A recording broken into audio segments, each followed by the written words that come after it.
Assalamualaikum warahmatullahi wabarakatuh. Baiklah, pada kesempatan kali ini kita akan mencoba membahas tentang teori produksi, di mana produksi merupakan sebuah kegiatan yang mengubah input menjadi output. Dalam matematika atau dalam ekonomi itu disebut dengan fungsi produksi, di mana fungsi produksi menunjukkan jumlah maksimum output yang dapat dihasilkan dari pemakaian sejumlah input dengan menggunakan teknologi tertentu. Nah, bagaimana proses produksi? Itu dengan mengubah input. Input ini terdiri dari kapital, labor, tanah, sumber daya alam, skill, dan lain-lain yang diubah sedemikian rupa hingga membentuk output berupa barang dan jasa. Nah, secara matematika kita dapat menuliskan fungsi produksi itu bisa sebagai key atau dalam beberapa buku juga menyebutnya dengan Y. Itu adalah fungsi dari kapital, kemudian labor, kemudian bahan baku, dan kemudian experience. Nah, sebagai produsen kita harus menggunakan input itu sedemikian rupa untuk menghasilkan output. Nah, untuk menghasilkan output jumlah tertentu, perusahaan tadi kan harus menentukan kombinasi pemakaian input yang sesuai. Nah, jangka waktu analisis terhadap perusahaan yang melakukan kegiatan produksi itu dapat dibedakan menjadi dua. Yang pertama itu jangka pendek, yang kedua adalah jangka panjang. Dalam jangka pendek itu produsen tidak bisa menambah jumlah faktor produksi yang dianggap tetap atau fix, di mana faktor produksi yang biasanya dianggap tetap itu adalah mesin, kemudian peralatan, atau bisa juga bangunan dan lain-lain, karena biasanya input ini tidak bisa diubah dalam jangka pendek. Sedangkan variabel yang dapat mengalami perubahan itu biasanya adalah tenaga kerja.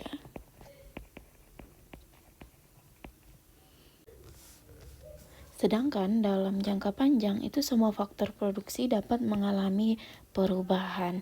Berarti dalam jangka panjang setiap faktor produksi itu dapat bertambah jumlahnya jika memang diperlukan. Nah, misal dalam jangka panjang perusahaan atau produsen ingin melakukan penyesuaian terhadap perubahan-perubahan yang terjadi di pasar. Misal produsen ingin menambah jumlah alat produksi, atau dengan menambah atau merombak penggunaan mesin-mesin sehingga dapat meningkatkan efisiensinya. Nah, jadi dalam jangka pendek itu terdapat kondisi di mana perusahaan itu tidak mungkin untuk mengubah kombinasi pemakaian input tetapnya.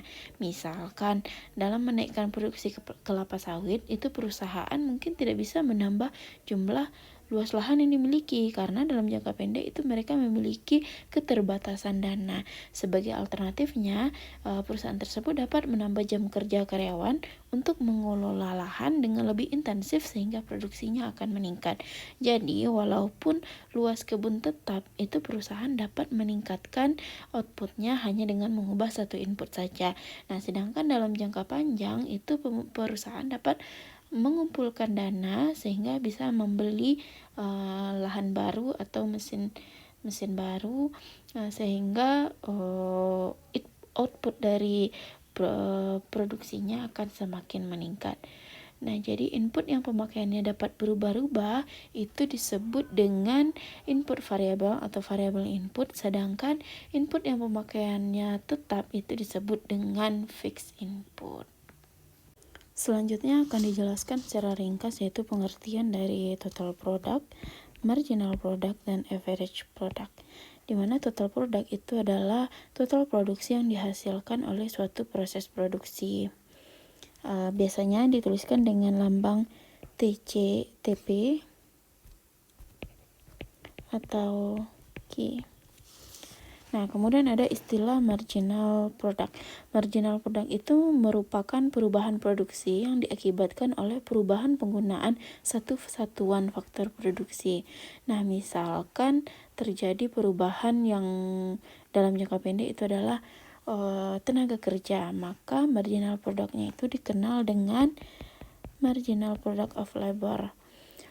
MPL itu menunjukkan perubahan Q yang dihasilkan dari setiap perubahan pemakaian L, sehingga dapat ditulis dengan MPL sama dengan delta Q atau perubahan Q karena perubahan labor. Kemudian terdapat ada istilah average product, itu merupakan rata-rata produksi yang dihasilkan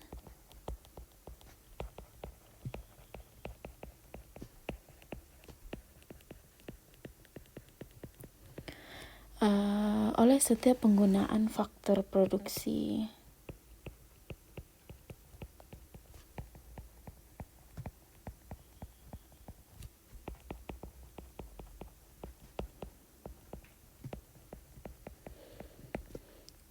Biasanya jika L menunjukkan tenaga kerja yang digunakan, maka average product of labor-nya bisa disebut dengan APL. Itu adalah Q per L. Hubungan antara TP, MP, dan AP itu dapat dilihat pada gambar ini, di mana terjadi perubahan input yaitu labor. Ketika di labor ditambah terus-menerus, pada awalnya pertambahan produksi total akan semakin banyak, tapi setelah mencapai suatu tingkat tertentu, produksi tambahan yang diperoleh akan semakin berkurang dan akhirnya menjadi negatif atau menurun. Nah, hal ini disebabkan karena adanya the law of diminishing marginal return. Dalam hukum tersebut dinyatakan bahwa hubungan antara tingkat produksi dan jumlah input variabel yang digunakan akan dibedakan dalam 3 tahap. Pada tahap yang pertama, yaitu total produk akan mengalami penambahan yang semakin cepat. Di sini kita lihat bahwa ketika terjadi pada labornya 0, maka total produksinya juga 0. Nah, ketika labornya meningkat menjadi 2, maka total produksinya meningkat menjadi 18. Nah, di sini merupakan pertambahan yang semakin cepat atau increasing marginal return. Kemudian ketika labor ditingkatkan lagi menjadi 4, maka jumlah total produksinya juga akan meningkat. Tapi kita lihat di sini bahwa peningkatannya itu akan semakin menurun.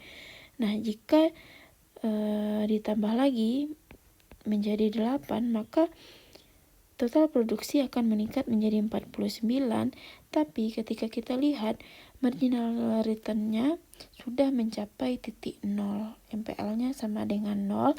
Apabila kita terus-menerus menambah labor, maka akan menghasilkan total produksi yang akan semakin menurun.